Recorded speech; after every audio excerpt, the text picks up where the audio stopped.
guys, it's Mary. Today a quick video from me.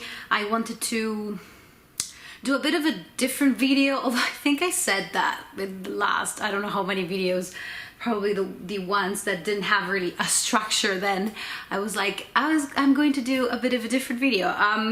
But yeah, I just wanted to be a little bit more personal in this video and talk about firstly what I'm currently reading and what I plan to read. It's not really a TBR, but there are a couple of books that I chose and I'm gonna for sure read next after I finish the ones that I'm currently reading.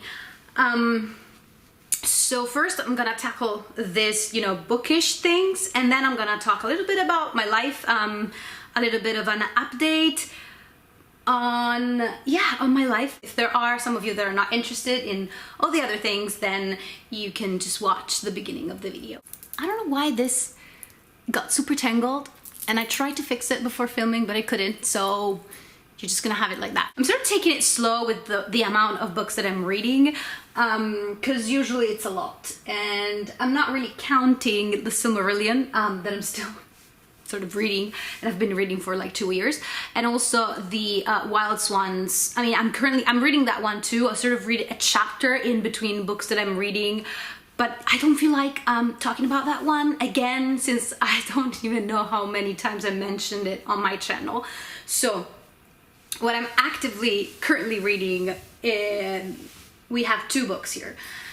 First, I have A Stitch in Time by Penelope Lively. This is a middle grade book, and I don't usually gravitate towards middle grade, as I was saying previously in my video for January.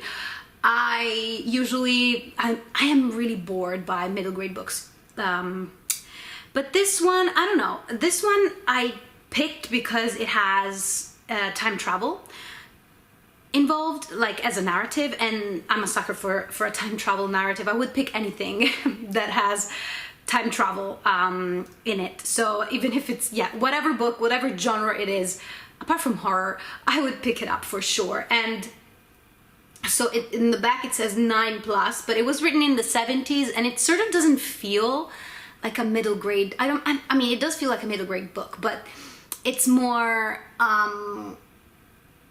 slow, I would say, on the slower spectrum. I don't know, I'm really enjoying it. I'm more than halfway through, and actually time travel didn't really take, I mean, nothing happened that involves time travel yet.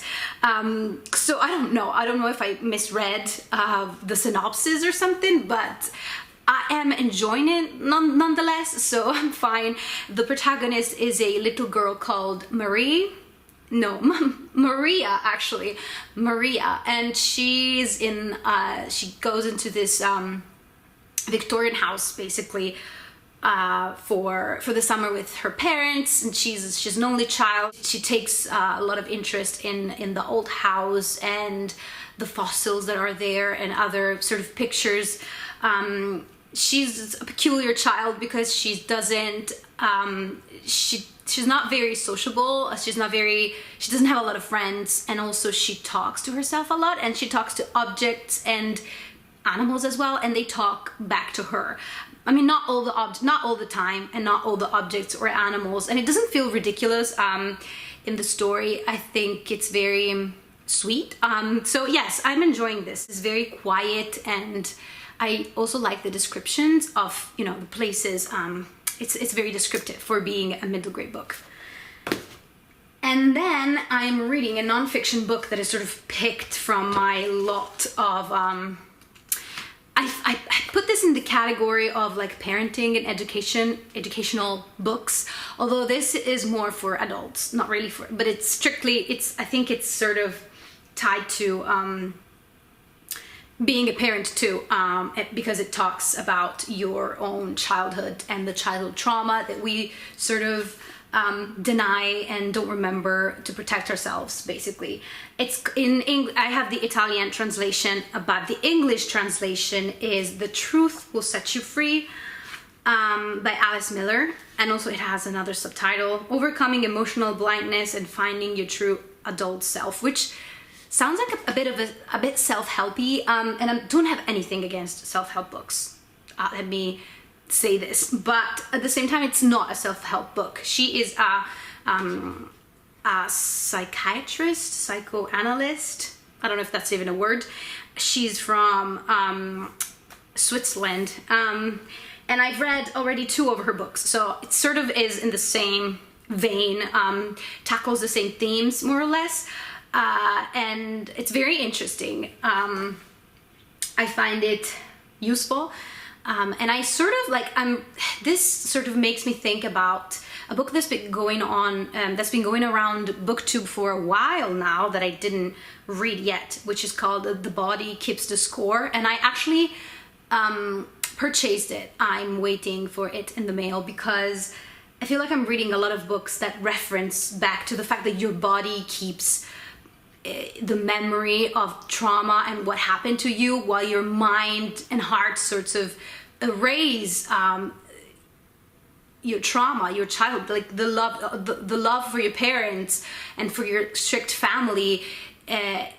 Your brain just tries to hang on to it, even though it's painful to actually forget or to sweep under the rug everything that was wrong about your childhood. Even like more famous people, but they're like, my childhood was amazing, and then everything started going badly, like mental health wise, and that's just not how it works. And I'm not like trying to say that childhood trauma is everything, because it's not, but it's a huge part of who we are.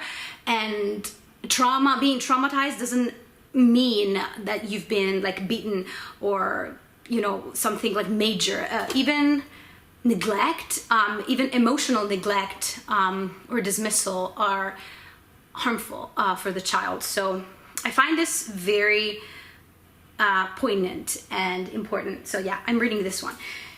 And then I'm enjoying a lot my method of choosing what to read next that I talked about in one of my previous videos that I'm going to give a link down below to. I basically randomly pick from a list of categories using a random number generator, and I picked a buddy read, which I'm going to do with my sister, and it's going to be of Normal People by Sally Rooney. I've never read any Sally Rooney. I'm probably very late to the party. I'm probably the last person that needs to read any Sally Rooney, but I'm very, I don't know, I feel like I'm hesitant towards it because I'm afraid I'm not gonna like it or not gonna get the hype, but at the same time I feel like this is something that I would enjoy, you know, given the premise and everything, and I love to have a buddy read with my sister. It's exciting. So yeah, this one. And then I picked a manga, and I don't own a lot. I think I own only 2 now, but there are quite a few that I would love to check out. And this one is a very chunky one, and it's called Vagabond by Takehiko Inoue. Or translated, I don't know. It says English adaptation Yuji Oniki, I guess. This is basically the first volume, but it contains 3. But as far as I know, now that I looked into the series, this is a very big manga series, and I don't remember how many volumes, but they are not available. I tried to look for the second sort of bind up, but it's available for like 100 euros or something. I don't know why. So I'm not, I felt excited to pick this up, but then I was like, okay, that after the 3 volumes, I'm just gonna be, you know, sitting there without knowing how the story progresses. So a bit of a bummer, but still I'm very excited because I've only read and heard positive reviews about this, and who convinced me to pick it up was Diana in Color.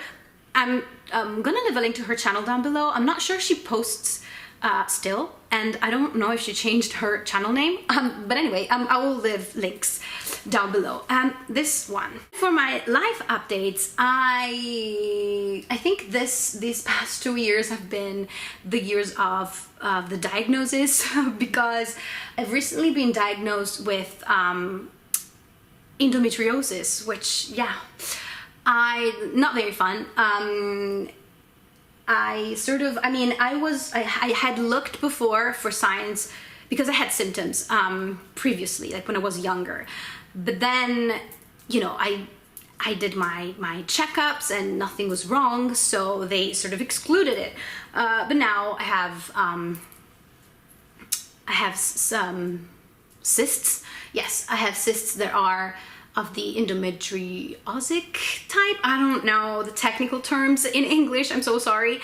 But yeah, basically that's what's been happening, and I sort of still trying to figure out a way to go. I mean, probably I should like find a specialist. I mean, the doctor that diagnosed that to me, she's sort of an expert on that, but still maybe I should like look for a second opinion as well. This is like health-wise, but then like sort of tied to the books, I've been obsessed this past 2 days with annotating. So annotating books is something that sort of daunts me a bit, because I'm a bit of a purist when it comes to books, which doesn't mean that if I see someone else annotating a book, I don't mind. I think everybody should do whatever they want with their own things. But personally, I couldn't do that in fiction books. Non-fiction books, I don't actually mind. I annotate non-fiction books all the time, although I don't have a proper method. When I feel the need to annotate, then I would. But that doesn't happen a lot in fiction. It actually never happened. Sometimes I do underline quotes that I enjoy, but it's very rare, even in fiction. I mean in fiction, it's very rare that I do that. So I've been looking into annotating videos, and I'm obsessed with them. I love it because I think it would be life-changing for me, as I am one that forgets a lot of things, especially being ADHD. But you know, I sort of sometimes, that happens to everybody when you read a book quickly, or I tried the past years to go a bit slower with the books that I read, because I feel like that makes them stick more to my memory. But aside from doing that, I never sort of did it. I never broke the taboo of writing in fiction books. But that would help me a lot, especially with reviews, even writing my thoughts. I'm not like saying like write an entire review, but sometimes I feel the urge to write on the front or the back of the book, and I never do it. And then because I think, okay, well, I don't want to ruin the book, I'm just gonna write it somewhere else, like in a separate notebook. But then I never do it, because it's something like that I tend to postpone. Well, if I allow myself to actually interact with the book more, I think I would be able to point out more things, and I would remember much more things, even when I'm, you know, reviewing the book on my channel. So I definitely am willing to try, like slowly, baby steps. I mean, a little bit I do that with classics, to be honest. And there was a non-fiction book in particular that I absolutely wrecked, which was Delusions of Gender. It was Delusions of Gender, and I absolutely, like, I didn't care at all, because I was just so, I just had to interact with the book and write my own thoughts. I love this reading experience, and actually it stuck, what's that?